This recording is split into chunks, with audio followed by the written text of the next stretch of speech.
CIA 당국자 이해하자면 이름 안 나와요. 네. 원래 벤스는 이란 사람들이란 어느 정도의 합의를 봤대요. 오케이, 니네들이 전쟁 이전에는 이 호르무즈 해협을 건들리지 않았는데 그래서 이제부터는 호르무즈 해협이라는 카드 나왔으면 오케이 인정하자.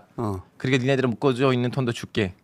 근데 우리도 좀 약간 명분이 살아야 되잖아요. 미국도. 네, 그래서 이제 트럼프 우리 이미 오바마 때 뭔가 나왔는데 그것보다 뭔가 좀 약간 나아 보이는 거를 좀 더 센 거를. 네, 그래서 핵 부분에 있어서는 이 뭐 오바마랑 했던 것보다 조금 더 센 거 뭔가 추가하고 이런 식으로 중간을 보죠. 이란도 그 정도는 괜찮을 것 같다. 그래서 벤스가 와서 그 얘기를 해서 얘기하려고 했는데 트럼프는 그 얘기를 듣자마자 뭐?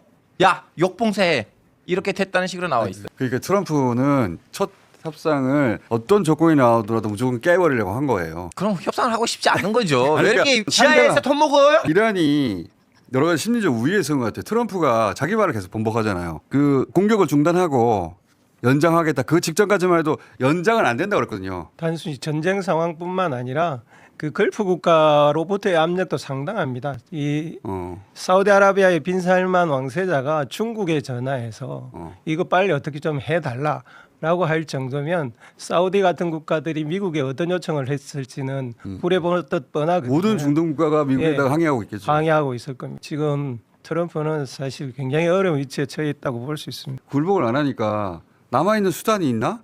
그러니까 문명을 다 파괴하겠다는 얘기밖에 못하는 거죠. 그렇게 되면 중동 전체가 문명이 파괴되는데 이거는 이란이 원하는 조건으로 점점 타결될 가능성이 높아지는 거 아닙니까? 이렇게 되면? 이전에 협상했을 것보다 더 주지 않으면 이란은 절대 포기 안 할. 중동에서는 이제 이란만 시아 국가고 나머지 나라들은 어느 정도 시아파 비율이 있지만 순위로 봐야 되거든요. 네. 그래서 이러한 분위기가 있어요. 야 이란이 그렇게 센 걸 보고 믿지 마. 이란이 무슬림들이 생각하는 거 아니에요. 이란은 그냥 자기 이기고 때로는 미국이란도 손을 잡을 수 있는 나라다. 실질적으로도 예전에 이란이 미국이랑 손을 잡은 적도 있어요. 아프가니스탄 그렇죠. 전쟁이라든가 이라크 전쟁이라든가. 이제 그러한 것 때문에 판 시아 분위기가 있었어요. 판 이란 분위기가 있었는데 근데 이번에 이제 하마니 죽었잖아요. 네. 하메네 정도 죽었으면 무슨 짜고 치고 고스톱이냐고 사람이 죽었는데 그렇지. 딱 봐도 이 사람들은 미국이랑 사이가 나쁜 거고 미국이랑 끝까지 가려고 하는 사람들인데 그러다 보니까 지금 그 나라들의 수뇌부 아니고 민심으로 봤을 때는 엄청나게 이란에 대한 좀 약간 마음 편하기가 시작했어요.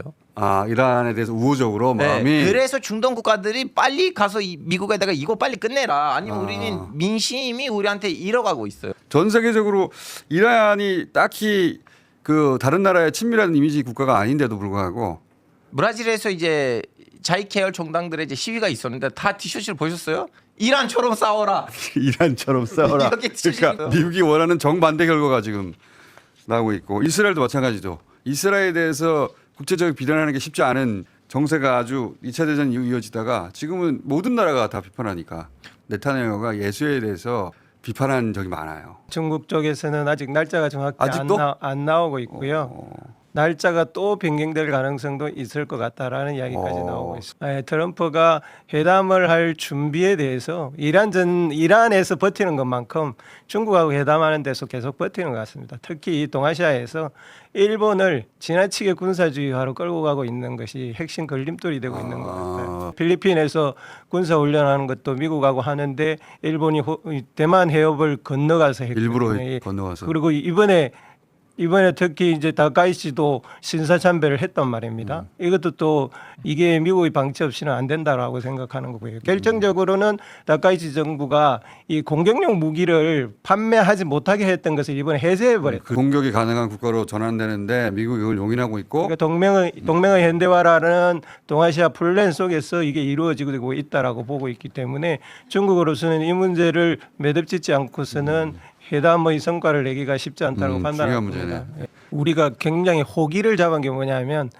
두 국가 다 역사상 비교할 수 없을 만큼 강력한 지도력을 가진 통치자들이 있거든요. 맞다. 지금처럼 모디 총리도 그죠? 전격적으로 뭔가 무역을 재개하려고 하면 굉장히 좋은 시기입니다. 리더십이 강하니까. 예, 이게 세 가지 문제가 있는데 첫째 왜 지금이냐예요. 왜 지금이냐? 사실 이 이야기는 정동영 장관이 지난해에 인사청문회 할 때 비슷한 이야기를 했었고요. 네. 또 이 이야기 자체도 이미 3월에 했어요. 네. 그래서 지금 하는 게 이게 왜 지금이냐. 왜 지금이냐? 두 번째는 왜 정동영이냐예요. 이 왜 정동영이라를 보면 뭐 동맹파 비동맹파는 옛날 분류식이고요. 저는 기본적으로 정동영 장관이 소위 대통령이 피스메이커가 되려고 하고 있고 그게 페이스메이커를 하는 인물이라고 생각하거든요. 그렇게 하자고 하는 거죠, 지금. 그걸 날리려고 하는 의도가 다분히 있는 거고요. 이게 지금 세 세력이 결합되어 있다고 생각합니다. 그러니까 한국에서 정치적으로 위상이 낮아져 버린 윤 어게인 세력이 외세를 끌어들여갖고 이거 역전을 노리고 있는 게 하나가 있고요. 그건 뭐또 또 하나는 동맹의 현대화를 추구해서 한국을 중국과 싸우는 전선에 끌어들이려고 하는 이 미국 군부 세력이 영향을 미치고 있는 것 같고요. 마지막 하나는 이제 아시아의 지부를 두려고 하는 이 미국의 마가. 극우 세력들, 마가 세력들. 이 세 개 세력들이 공격에 의견을 합치해 갖고 지금 국민의힘 중심으로 전면적으로 이 문제를 제기하고 있는 것 같습니다. 그 주한미 대사 보내는 거하고 비슷한 맥락의 네. 일인 것 같아요. 그래. 주한미 대사도 이제 마가 쪽에서 힘을 발휘해서 보냈다고 혹은 윤석열하고 손잡으려고 보냈다고 하는 그런 의심이 있는데 비슷한 맥락의 일인 것 같습니다. 예. 전쟁은 사실 중동에서 일어났는데 지금 가장 크게 타격을 받는 쪽은 아시아가 가장 많은 타격을 받고 있거든요. 특히 동남아 같은 경우는 뭐 베트남뿐만 아니라 뭐 인도네시아, 뭐 필리핀 이런 데까지 지금 경제적인 여파가 굉장히 커요.